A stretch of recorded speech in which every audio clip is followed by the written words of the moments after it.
Alright, in this video we're going to be factoring trinomials, but when they have two variables in the problem instead of just one. And we're going to be factoring trinomials when a is not 1.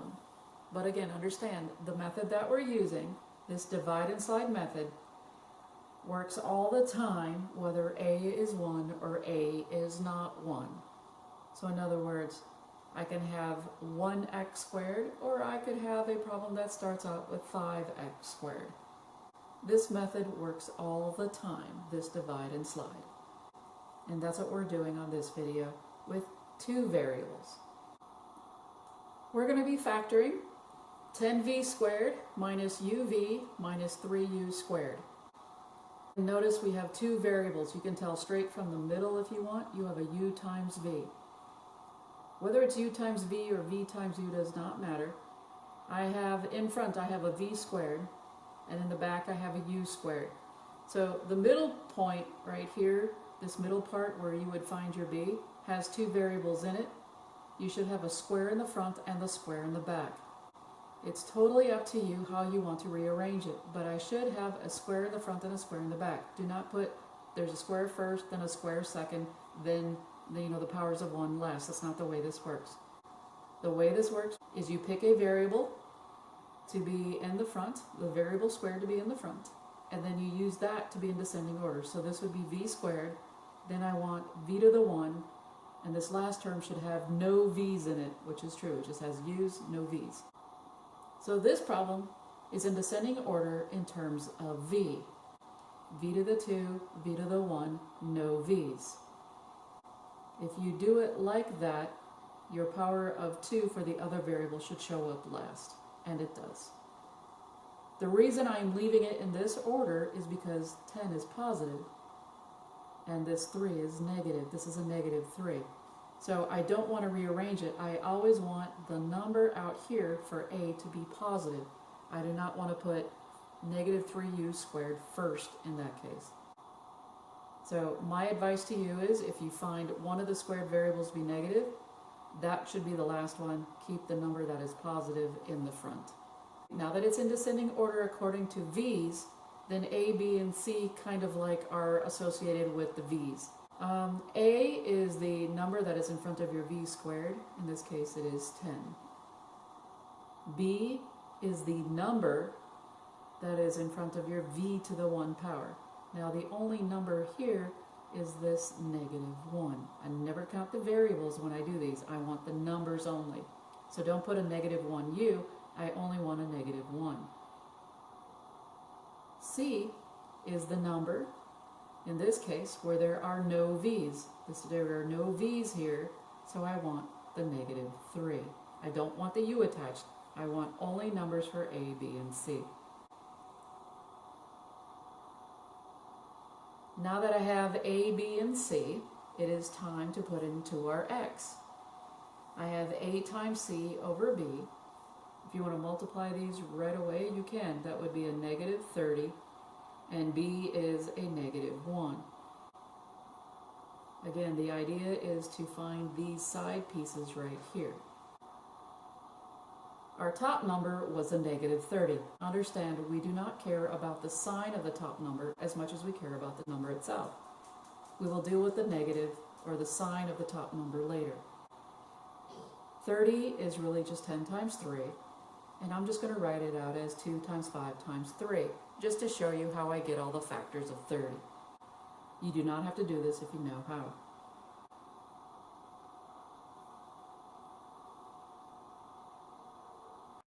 The very first factor I always start out with is 1 times the top number. In this case, it's 1 times 30 without the sign. The next number I'm going to choose is, is there a 2 available when I split down the 30? And yeah, it is 2. Let me cover up the 2. And whatever I didn't cover up, I multiply together. So it is 2 times 15. Is there a 3 in this? And there is. 30 is made up of 3, and my leftover numbers are 2 times 5, which is 10. So I have 3 times 10. Can I make a 4 multiplying any two numbers together? No. Is there a 5? Well, yeah, it's staring at you right in the face. It's 5. 5 times what? 5 times 6, if I multiply the 2 and the 3 together. Can I make a 6? Yeah, the 2 times the 3 give me a 6, and then I'm left with 5. And notice I'm repeating this same 1, which tells me that I found every single factor of 30, because I will just end up going backwards. I will make a 10, it'll be 10 times 3. I will make a 15, it'll be 15 times 2. And then I'll make a 30, it'll be 30 times 1. So I've found every single factor of 30 right here. These are all the pairs, all the factors that multiply to give me 30. That's great.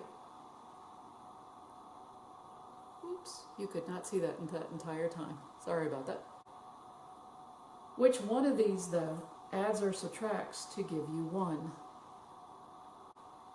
This is 31 or 29. This is 17 or 13. This is 13 or 7. This is 11 or 1. This gives us the 1. This is what we're looking for. So if I go ahead and apply those numbers, let me put the 5 here and the 6 here. I just have to figure out the signs of 6 and 5 that give me a negative 1. 6 minus 5 gives me a positive 1. So what I'm going to have to do is get a negative 6 with a positive 1. Negative 6 plus 5 gives me a negative 1. That is true. But in order for us to make sure this works, I need to multiply these two together. When they multiply these two together, do they give me 30? In this case, a negative 30. 5 times a negative 6 does give me a negative 30. That's true.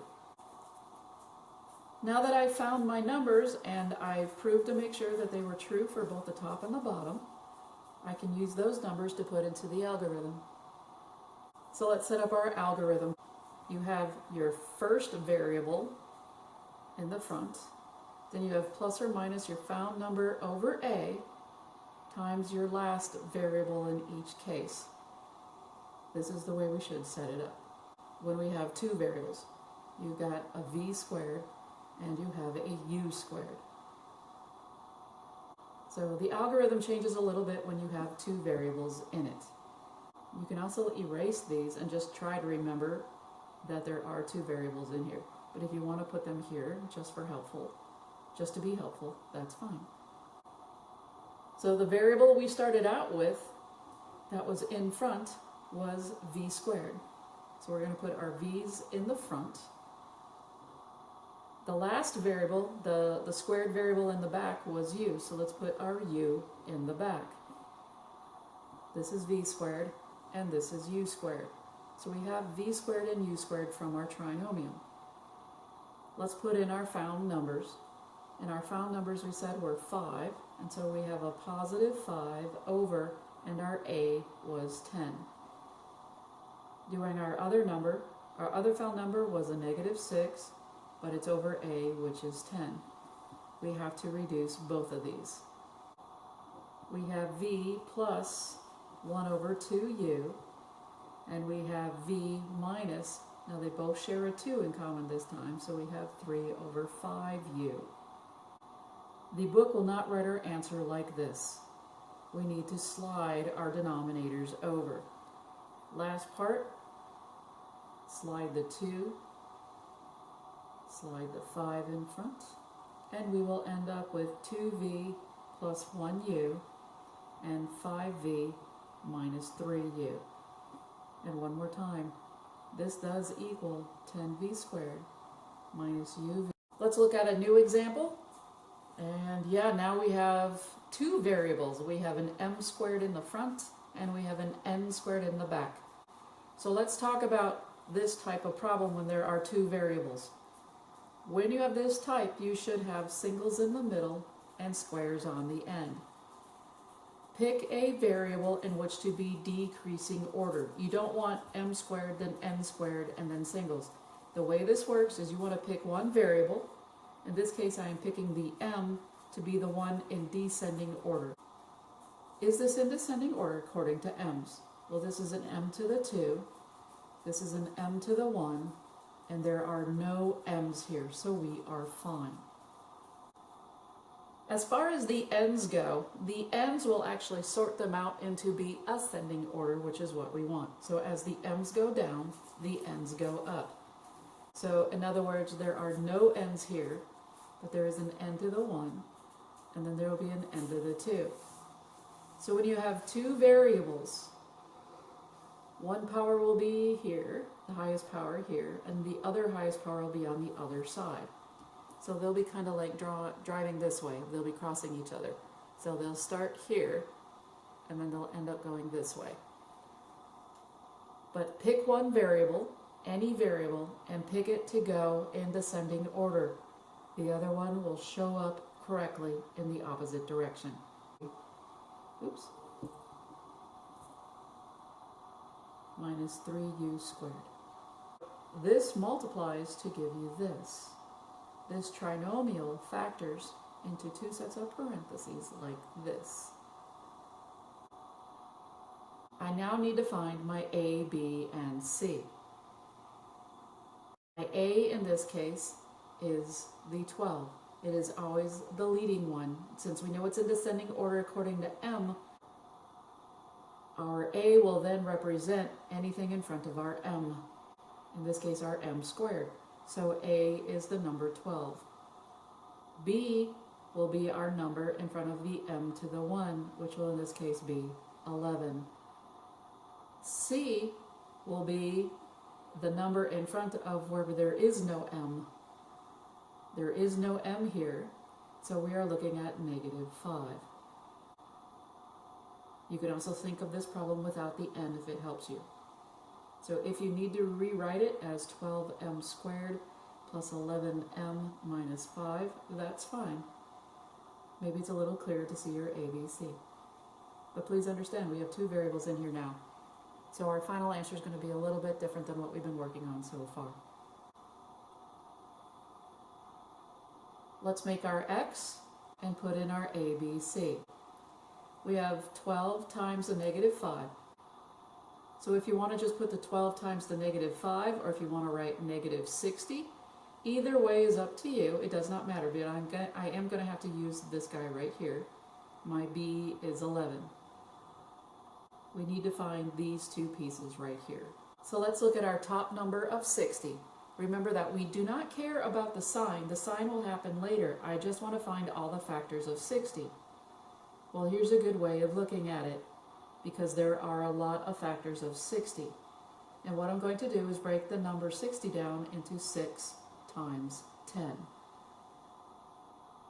So if I do it in terms of 6, I broke the 6 down, and 10, I wrote the 10 down. It does not matter if you use 12 times 5.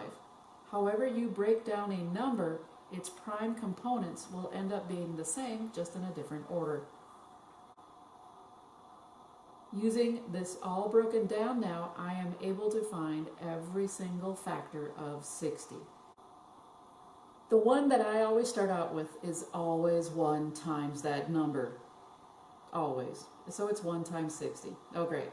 Now I'm going to start to go up the numbers. So let me start out with, since I start with 1, I'm going to go with 2. I'm going to cover up one of the 2's because I wrote it down. I'm going to cover it up. Then I have to multiply these together. The easiest way really to multiply these is 5 times 2 is 10, and 10 times 3 is 30. You get 2 times 30. All right. What is the next number that you see here in line for the next factor? Well, that next number will be the number 3. If I cover up the number 3, I still have 10 times 2. Any leftover numbers you multiply together. 10 times 2 gives you 20. All right. I got 1, 2, 3. Can I multiply any two numbers to get me the number 4? And the answer is yes. These two numbers make the number 4. If I cover up the numbers that multiply to give me 4, the leftover numbers get multiplied together, which is 15. Let's keep on going. 1, 2, 3, 4. Is there a 5? Yes, there's a 5 here. So if I cover up the 5, I am left with 6 times 2, and 6 times 2 is 12. Now that we did 5, the next number in line would be the number 6. Can I make a 6 using these numbers, multiplying them together? And yeah, 2 times 3 is 6. So we have 6 times what's left is 10. Is there a 7 in here? No. Remember, I'm multiplying. In order for me to have a 7, I would actually have to have 7 to show. I'm not adding these together, I am multiplying these together. Can I make an 8 multiplying numbers together? No. Can I make a 9? I don't have another 3. No. Can I make 10? Yeah, but I already have a guy right here that has got a 10. When I start to repeat numbers, then I know I found every single one. 1, 2, 3, 4, 5, 6, 10, 12, 15, 20, 30, 60. I found every single combination of 60. That's how you find them, using your number broken down into prime parts. In here somewhere is a number that will give you 11 when we add them or subtract them together. So again, we always factor like this. These are the factorable guys. These are the factors of 60. All of these pairs. Which one of these pairs adds or subtracts to give me 11? This is 7 or 17. This is 4 or 16. This is 19 or 11. Now, will there always be only one that will give you that number? No, there could be multiple numbers that give you whatever your B is in your X method. You're going to have to test them out. Just an FYI. In this case, though, there's only one pair that gives me 11, the 4 and the 15. This is the one that we're going to use. So we know that's the one we're going to use. We have the 60, and it was negative. We had the 11, and we want to use the 4 and the 15. How do 4 and 15 give me a positive 11? Who's positive? Who's negative? Are they both positive? Are they both negative? You have to figure that out. 15, if I make that a positive 15 and then I subtract 4, that will give me a positive 11. If this was a positive 4 with a negative 15, then this 11 should have been negative. But the 11, according to our trinomial, was positive 11. So 15 minus 4 gives me 11. That's true. Make sure that when you multiply that you get true for this one up here. It's 15 times a negative 4, a negative 60. That is true. If they're both true, then we can use these two numbers to factor. So let's use our algorithm. Our algorithm states that we have two sets of parentheses. And we're going to put our variable that was being used in the problem. We had an m squared. There's our m squared. Our found number, and again, I'm going to do it in a different order because everybody always asks me, like, does the order matter? And I'm telling you, it doesn't. So one of them was a 15. All over a was 12. Then we have m with our other number, which was a minus 4. But again, remember, you've got to put it over a, which is 12. All right, we have to reduce here, and we have to reduce here. So reducing, we have m plus 15 divided by 3 is 5. 12 divided by 3 is 4. 4 and 12 have a 4 in common, so 4 divided by 4 is 1. 12 divided by 4 is 3. This is reduced as far as we can go. This is reduced as far as we can go. Now it's time for the slide. So we're going to slide these denominators over, staying within their own parentheses. And we will end up with 4m plus 5 times 3m minus 1. And that is your final answer. Or is it? Please understand, a lot of students will go right to here and end it, and they will say the end. But what did they forget? They forgot the n part of this problem. We had an n squared. This, when you factored, did not have an n in it, so officially, this is wrong. So where does this n go? Well, that's a really good question, and let me show you. You notice how the m squared was in front of this trinomial and that it's in front of your parentheses, right? Well then, if the n is in the back, where do you think this n goes? Yeah, this is 4m plus 5n and 3m minus 1n. And now you have the m in the front, just like you had the m squared in the front, and you have the n's in the back, like you have the n's in the back here. So right now, this is good. I know, y'all are still kind of talking to me going, what about this mn? Where does that show up here? This middle part here is actually built into the way that you factored it. What I want to concentrate on is the m squared was in the front, the n squared was in the back. Everything else in here had to deal with all of that 4 and 15. So, believe it or not, here's 4. This is a minus 1 times 4. This is your negative 4.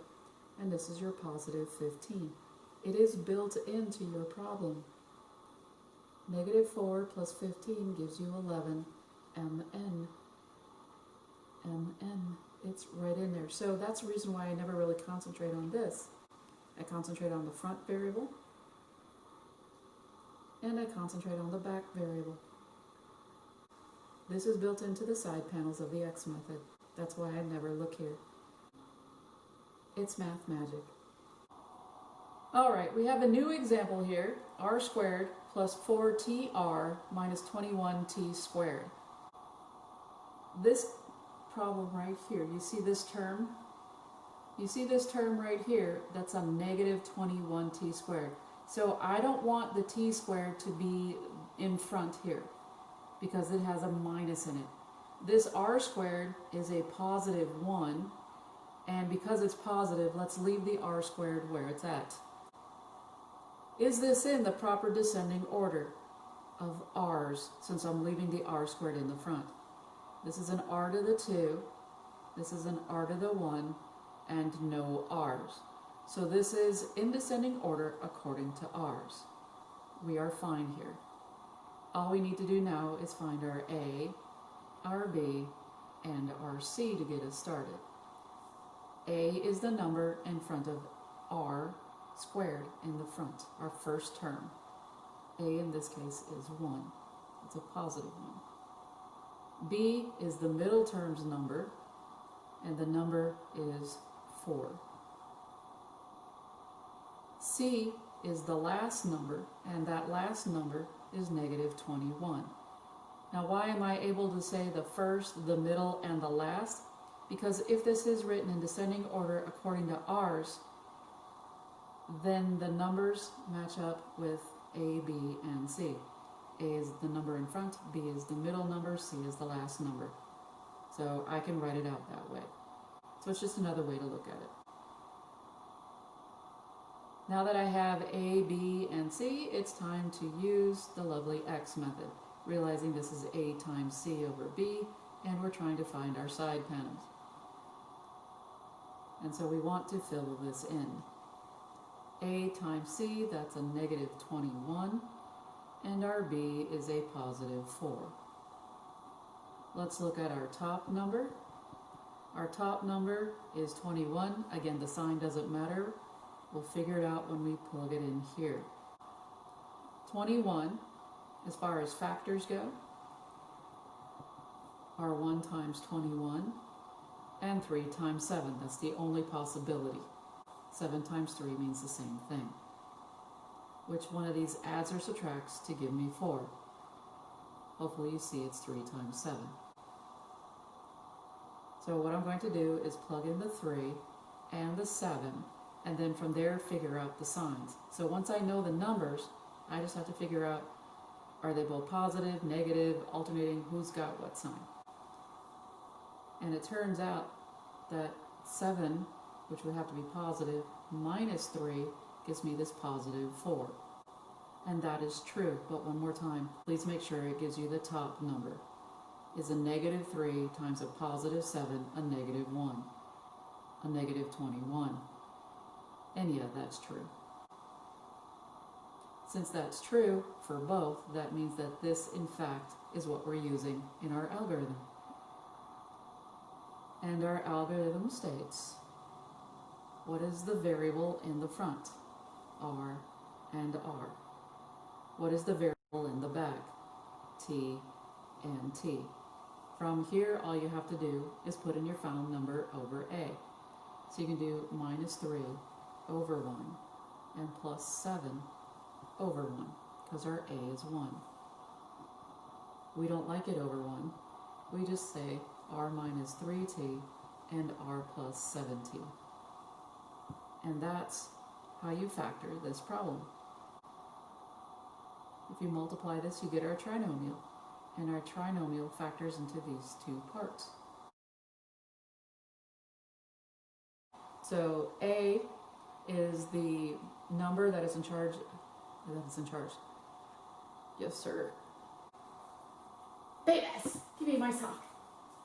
Give me my sock. Where's my sock? What are you doing with my sock? You silly dog. This is 17 or 19. 17 or 30. What the fuck?